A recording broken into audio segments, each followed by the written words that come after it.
یاد رکھیں کہ جادو کا علم جو ہے وہ تو ہے، برحق ہے، علوم شیطانی میں ہے، لیکن علم ہے،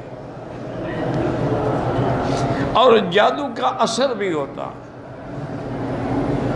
لیکن جادو سے کسی کی جنس بدل دی جائے، یعنی انسان کو نعوذ باللہ گدھا بنا دے، یہ نہیں ہو سکتا۔ اور بعض لوگ کہتے ہیں کہ جادو کا ایک علم یہ بھی ہے کہ وہ آنکھوں کے اوپر ایک قسم کا اثر ڈالتے ہیں، ہپنوٹائز کر دیتے ہیں، جو دی تو کوئی شک نہیں کہ جادو ایک علم ہے، لیکن علوم شیطانیہ سے ہے۔ اس کا پڑھنا، پڑھانا، سیکھنا، سکھانا، کرنا سب حرام نہیں بلکہ کفر کے درجے پہ ہے۔ حضور پاک نے فرمایا من تسحر وقد کفر، جو آدمی کسی پہ جادو کرتا ہے گویا وہ کفر کرتا ہے۔ اور یہ بھی صحیح احادیث میں ثابت ہے۔ یہ بہت سارے لوگ انکار کر جی نبی پہ جادو نہیں ہوا، نہیں، یہ غلط باتیں۔ نبی بھی انسان ہوتے ہیں، وہ بھی انسان ہیں، ان کے بھی تقاضائے انسانیت ہیں، ان کے اندر بھی بشریت ہے۔ انبیاء علیہ السلام کھاتے ہیں، پیتے ہیں، شادی کرتے ہیں، ان کے بھی دکھ ہیں، سکھ ہیں، غم ہیں، غم ہے، خوشی ہے۔ تو اسی طرح انبیاء پر بھی جادو ہو سکتا ہے، اور میرے آقا پہ جادو کیا گیا جو صحیح حدیثوں میں ثابت ہے۔ یہ محبت نہیں کہ جو چیز حدیث میں ثابت ہو اس کا بھی انکار کر دو، اور جی نہیں حضور پہ جادو کیسے ہو گیا؟ بھئی حضور کے دندان مبارک کیسے شہید ہو گئے؟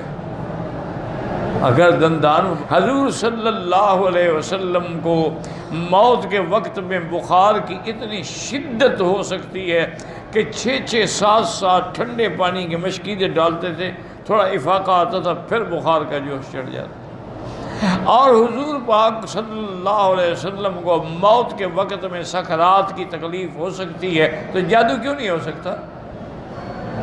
اللہ کے پیغمبر دعائیں مانگ رہے تھے، اللہم اعنی فی سکرات الموت، اللہم اعنی فی سکرات الموت، یا اللہ اس وقت میری مدد فرما۔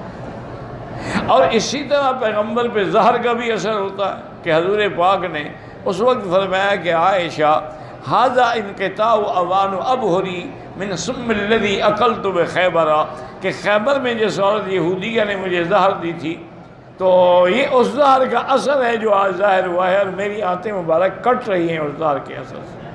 تو زہر کا اثر بھی آپ پہ ہو سکتا ہے۔ تو اصل یہ تھا کہ یہودیوں نے مل کے کوشش کی کہ حضور پاک صلی اللہ علیہ وسلم پہ جادو کیا جائے۔ تو لبید ابن الاعصم ایک بہت بڑا ان کا جادوگر تھا، اس کی لڑکیاں جو ہیں وہ بھی جادو کرتی تھیں۔ تو پہلے تو لڑکیوں نے کوشش کی جادو کرنے کی، لیکن وہ کامیاب نہ ہوئی۔ پھر یہودیوں نے لبید ابن الاعصم سے کہا کہ ہم تمہیں اتنا پیسہ دیں گے، اتنی دولت دیں گے، تو خود جادو کرو۔ یہدینا و یہدیکم۔ تو اس بدبخت نے پھر حضور پہ جادو کیا۔ اچھا، اب جادو کا اثر جو ہے وہ حضور کے دین کے معاملے میں بالکل نہیں تھا، یعنی حضور وضو فرما رہے ہیں، نماز پڑھ رہے ہیں، نمازیں پڑھا رہے ہیں، تلاوت فرما رہے ہیں، تبلیغ فرما رہے ہیں، اس میں کوئی فرق نہیں۔ جادو کا اثر جو ہے آپ کے دنیاوی معاملات پہ اثر انداز تھا، کہ آپ کو مثلاً بھوک نہیں لگتی تھی۔ بیویاں کہتی ہیں کہ اگر کبھی ہم نے کھانا سامنے رکھ دیا تو 2 نوالے لے لیے، ورنہ کبھی مانگا نہیں کہ مجھے کچھ دو۔ اور دوسرا اثر یہ ہوا کہ بیویوں کی خواہش نہ رہی۔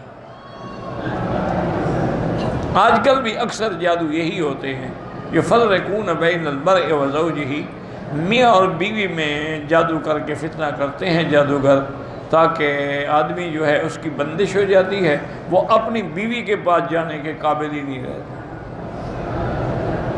یا بیوی پہ بندش ہو جاتی ہے، اس کو اپنے خاوند کا ملنا پسند نہیں آتا، آہستہ آہستہ نفرتیں بڑھتی ہیں، انجام پھر علیحدگی ہوتا۔ تو حضور پاک میں یہ اثر ہوا تھا کہ آپ کو اپنی خواہشات جو تھیں نا یہ ازواج مطہرات کی، وہ ختم ہو گئی۔ کافی عرصے تک جادو کا اثر رہا۔ ایک دن حضور پاک فرماتے ہیں کہ میں سو رہا تھا کہ جبریل اور میکائیل دونوں فرشتے آئے، ایک میرے سرانے کی طرف کھڑا ہو گیا، ایک میرے پاؤں کی طرف کھڑا ہو گیا، اور سرانے والے نے اس سے پوچھا، پاؤں والے نے اس سے پوچھا کہ ما بہذا الرجل، اس بندے کو کیا تکلیف ہے؟ تو اس نے کہا کہ مطبوب، یہ مسحور ہیں، ان پہ جادو کیا گیا ہے۔ انہوں نے کہا من طبہ، کس ظالم نے جادو کیا؟ اس نے کہا لبید ابن العاصم نے۔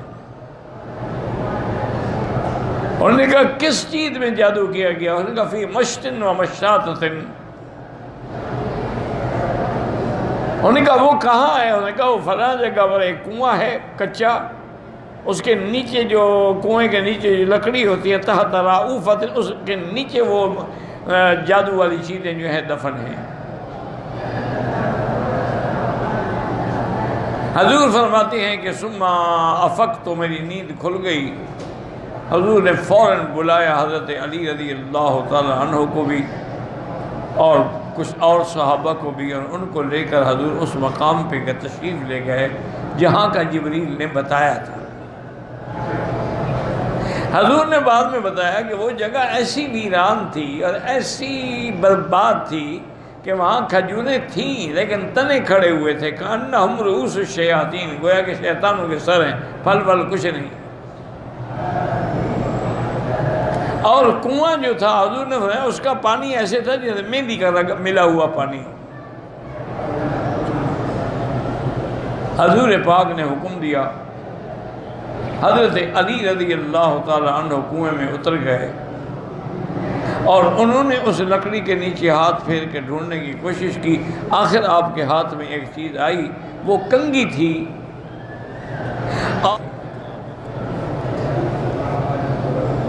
یہ جادوگر جو ہے نا ایسی حرکتیں کرتے ہیں، بندے کے بوتا بنا دیتے ہیں، مجسمہ بنا دیتے ہیں، آٹے کا ایک گڑیا سی بنا دیتے، اس میں پھر وہ سوئیاں چبھوتے ہیں۔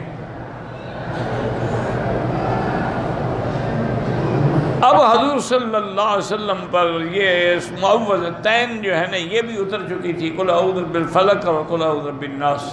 تو حضور یہ پڑھتے جا رہے تھے، یہ 7 آیتیں، وہ 7 گریں تھیں، ہر گرہ کھلتے گئے۔ تو حضرت علی فرماتے ہیں جیسے جیسے حضور ایک گرہ کھولتے اور سوئی نکالتے آپ کا چہرہ کھلتا جاتا، حتیٰ کہ وہ ساری سوئیاں نکل گئیں تو حضور کا چہرہ ایسے روشن ہو گیا جیسے 14ویں کا چاند ہو۔ حضور نے وہ لے کے اسی کنویں میں پھینک دی سب کچھ،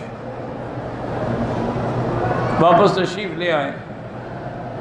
تو بی بی عائشہ نے عرض کیا کہ حضور آپ لے تو آتے، ہم دیکھتے تو صحیح ان ظالموں نے کیا کیا۔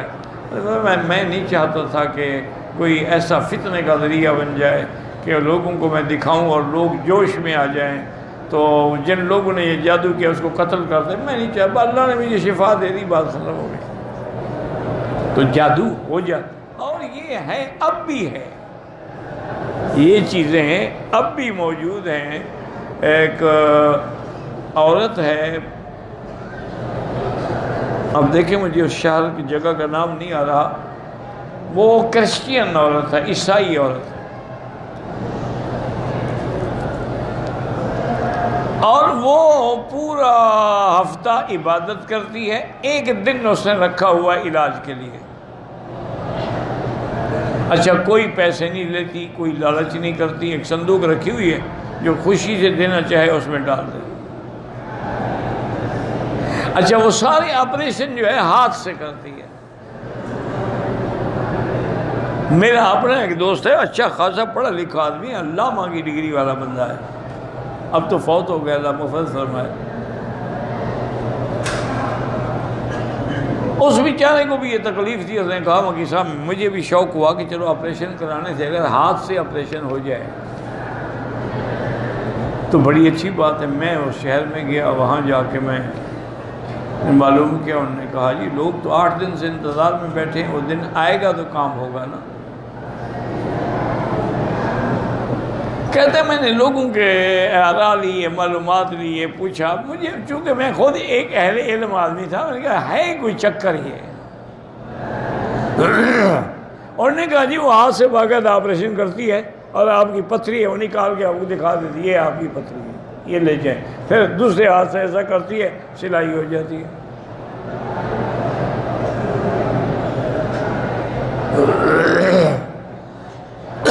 وہ کہتے ہیں کہ میں نے بہرحال وہاں آیت الکرسی پڑھنی شروع کی.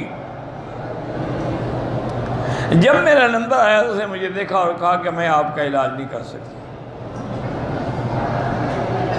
میں کہا میں اتنا دور سے آیا ہوں, میں نے ٹکٹ خریدا ہے ہوائی جہاز کا, یہاں 8 دن سے ہوٹل میں انتظار میں ہوں, میرا علاج نہیں کرتی. اس نے کہا آپ وہ پیسے مجھ سے لے لیں, لیکن میں آپ کا علاج نہیں کروں گی, کیونکہ آپ کا قرآن پر یقین ہے, میرے جادو پر یقین ہی نہیں ہے, تو علاج کیسے ہوگا؟